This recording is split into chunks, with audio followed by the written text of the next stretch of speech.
Comme vous savez, je suis un fighter. Dans mon fort intérieur, je me suis toujours battu parce que je me soucie profondément des Canadiens. Et je serai toujours motivé par ce qui est dans le meilleur intérêt des Canadiens. Et le fait est que malgré tous les efforts déployés pour passer à travers, le Parlement est paralysé depuis des mois, après ce qui a été la plus longue session d'un Parlement minoritaire dans l'histoire de notre pays. C'est pourquoi ce matin, j'ai rencontré la gouverneure générale pour lui faire savoir que nous avions besoin d'une nouvelle session du Parlement. Elle a accédé à ma demande et la Chambre sera donc prorogée jusqu'au 24 mars. Pendant le temps des fêtes, j'ai également eu l'occasion de réfléchir et d'avoir de longues conversations avec ma famille quant à notre avenir. Tout au long de ma carrière, tout le succès que j'ai eu personnellement est dû à leur soutien et à leurs encouragements. Donc hier soir, au souper, j'ai partagé avec mes enfants la décision que je partage avec vous tous aujourd'hui. J'ai l'intention de démissionner de mon poste de chef du Parti libéral du Canada et de premier ministre une fois que le parti aura choisi son prochain chef à l'issue d'un processus national, rigoureux et compétitif. Salut à tous, j'espère que vous allez bien. Bienvenue dans cette nouvelle vidéo, la deuxième en une semaine sur ma chaîne. Je crois que ce n'était jamais arrivé auparavant. 2025 commence sur les chapeaux de roue les amis, mais l'actualité m'y oblige. Ce lundi, Justin Trudeau a annoncé démissionner de son poste de Premier ministre canadien et accessoirement chef du Parti des libéraux. C'est un petit peu comme si Emmanuel Macron démissionnait de son poste de président de la République en France. Je sais que beaucoup en rêvent. Justin Trudeau l'a fait, les amis. Forcément, il va y avoir des conséquences sur l'immigration et sur le pays. Donc, vous m'avez demandé de réagir à cette actualité sur mes réseaux sociaux. Donc, je vais vous parler aujourd'hui des conséquences possibles sur l'immigration. Mais avant ça, les amis, je vais vous parler un petit peu du fonctionnement de la politique au Canada. Et on démarre tout de suite. Le chef symbolique du Canada, c'est le roi du Royaume-Uni qui est actuellement Charles III, qui est lui-même représenté par un gouverneur général. Ce gouverneur n'a pas de pouvoir direct. Il signe les lois sur avis du gouvernement. Le Canada, c'est une démocratie parlementaire et une monarchie constitutionnelle. Cela signifie qu'il est dirigé par le Premier ministre, qui est le chef du parti qui a remporté le plus de sièges au Parlement lors des élections. Ce Parlement est composé de deux chambres, la Chambre des communes où les lois sont débattues et votées, et le Sénat qui revoit les lois. Un dernier point à souligner, le Canada est un pays fédéral. Il y a donc des provinces qui ont leur propre chef, qui gèrent certains domaines comme la santé, comme l'éducation, etc. Revenons au sujet de la vidéo. Quelles vont être les conséquences de la démission de Trudeau de son poste de Premier ministre? Justin Trudeau est quand même arrivé au pouvoir en 2015. Il a eu 10 ans de présidence, il a mis énormément de choses en place, à tort ou à raison. En termes d'immigration, il a vraiment renforcé le Canada comme terre d'accueil pour les immigrants. Sous son gouvernement, le seuil d'immigration a quand même explosé pour répondre aux besoins du marché, jusqu'à atteindre 500 000 immigrants annuels. C'est quand même une folie. J'en ai bénéficié directement puisque je me suis installé en PVT en 2021. Par contre, il a été félicité pour sa gestion de la pandémie, notamment par le fait qu'il a facilité l'accès à la résidence permanente aux travailleurs temporaires qui étaient déjà présents au Canada. Mais malheureusement, il y a eu énormément de problèmes de logement. Il y a eu une crise du logement, des infrastructures et des services publics. Actuellement, le Québec ne donne plus de résidence permanente, de résidence temporaire, étant donné qu'il y a beaucoup trop de monde. J'ai vu un chiffre 600 000 immigrants. Alors, je ne sais plus si c'était en 1 an ou en 2 ans, mais c'est beaucoup trop. À Vancouver, par exemple, les appartements ont explosé. Comptez 3100 $ pour un appartement, une chambre, 2600 $ pour un studio. Personne ne peut payer ça, honnêtement, les propriétaires en profitent. Et c'est pour ça que Trudeau est critiqué depuis quelques mois maintenant pour sa crise du logement qui n'a pas été contrôlée. Il n'a pas su réguler les flux migratoires, ou en tout cas, il n'a pas accompagné ce flux migratoire par des constructions de logements. Aujourd'hui, les promoteurs immobiliers ont vraiment du mal à obtenir des permis de construction. Il y a des moyens, mais pour obtenir un permis de construire aujourd'hui, il faut 3 ans dans certaines provinces au Canada. Et malheureusement, il y a eu beaucoup trop d'immigrés et pas assez de logements de disponibles. Et il y a également beaucoup de critiques sur les services publics, sur la bureaucratie lente et sur les arriérés importants concernant les traitements d'immigration. Il y a des gens qui attendent le RP depuis 2-3 ans, donc ça c'est pour le volet immigration. D'un point de vue économique, Justin Trudeau, quand il arrive au pouvoir en 2015, il bénéficie d'une économie mondiale en plein essor. Malheureusement, pendant la pandémie, tout va dégringoler. Comme en France, il a créé des programmes qui ont permis de limiter la casse tout en apportant des subventions aux entreprises. Mais aujourd'hui, la dette publique a explosé au Canada. Elle n'a jamais été aussi élevée et c'est pour ça que ses opposants l'attaquent sur ce point-là. Et également l'inflation qui a explosé. Les logements et l'alimentation sont hors de prix au Canada aujourd'hui. Il y a des gens qui choisissent entre manger ou se loger. Et ça, c'est la réalité. Et il y a quand même un troisième point super important à aborder avant de parler des conséquences possibles de sa démission.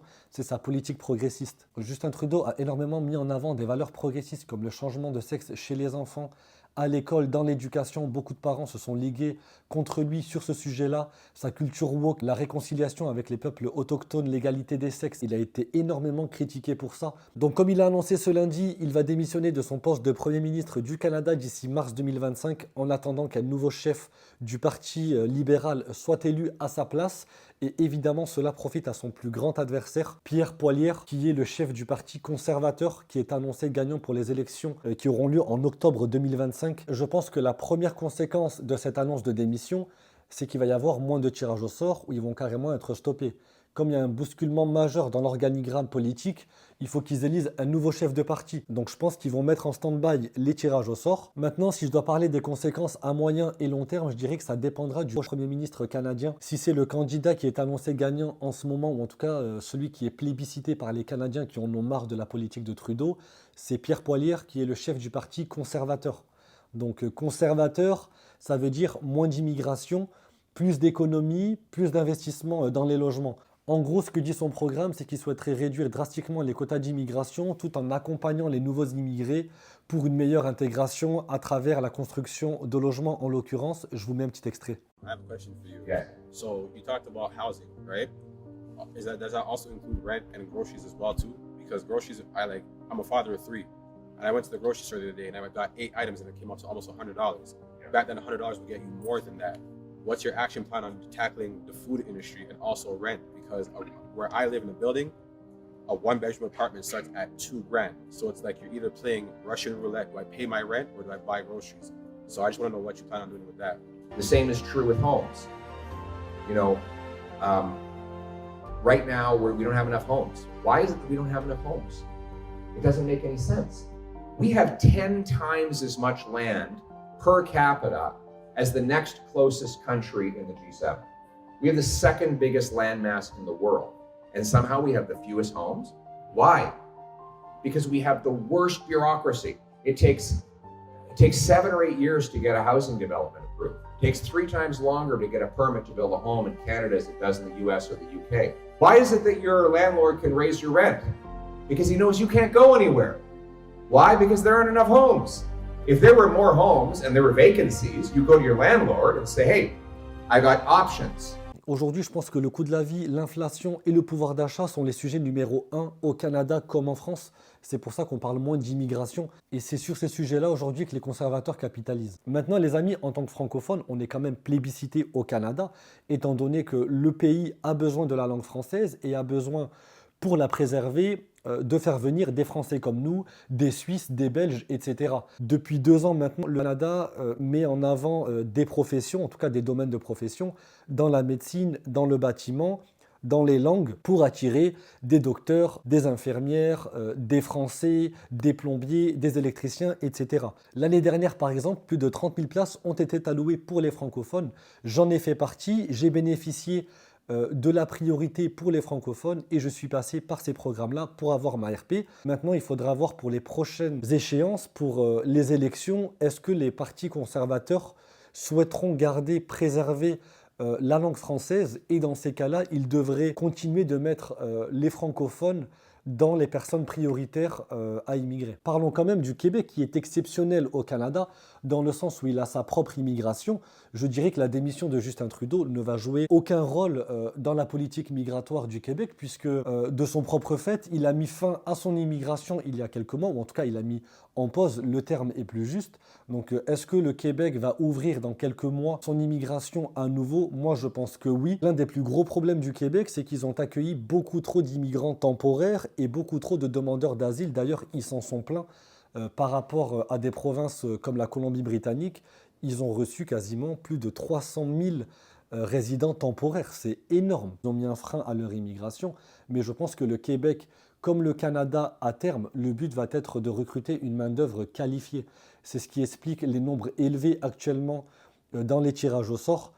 Moi, j'ai eu l'ARP, j'avais 450 points. Le tirage au sort était à 350 de mémoire. Aujourd'hui, il a dépassé les 500 points. Et l'entrée express est encore au-dessus.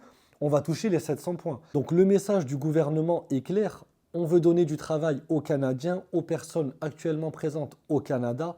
On veut donner des résidences permanentes aux travailleurs temporaires. Et si l'on souhaite accueillir des personnes de l'extérieur, ce sera des personnes très qualifiées. C'est ces raisons qui m'amènent à dire, en tout cas c'est mon humble avis, que même en dehors du Québec, dans les provinces anglophones comme l'Ontario, la Colombie-Britannique, le Yukon, là où on a besoin de préserver la langue française, eh bien, il va quand même y avoir une réduction drastique des quotas d'immigration. En conclusion, les amis, la démission à venir de Justin Trudeau va ouvrir une nouvelle ère pour le Canada et on entre clairement dans une période d'incertitude en termes de tirage au sort, en termes d'immigration. Je pense qu'il faut simplement patienter.